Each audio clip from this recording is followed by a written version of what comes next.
We went from Israel says they're not going to bomb any hospitals to Israel has bombed every single hospital in Gaza, but it was justified because there's maybe tunnels and, oh, that was an elevator shaft, our mistake, but it's still justified. We went from all Palestinian civilians need to flee south in Gaza because Israel's targeting the north to, yeah, we did end up targeting the south as well, and in fact, we targeted some of those civilian convoys that were fleeing south after we told them to do so, but it was justified. We went from Israel will never kill a journalist. You think we're barbarians or something? To Israel's killed over 80 journalists. In fact, they're doing this in targeted strikes. They admit this, even targeting the families of journalists in targeted strikes, but it was justified. We had to do it. We went from Israel will never take civilian hostages because obviously that's a war crime to Israel this week now taking hundreds of civilian hostages, stripping them naked, making them sit out in the freezing cold on the beaches of Gaza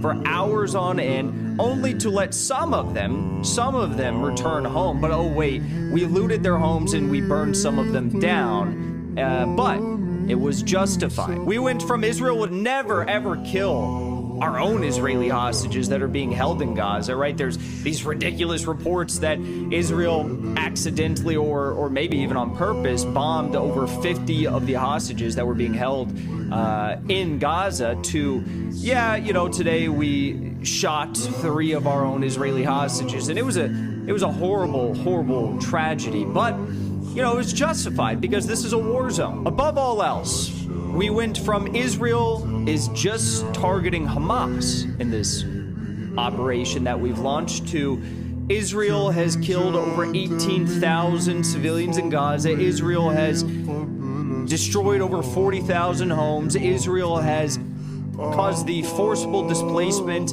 of probably, you know, north of like 1.4 million Gazans.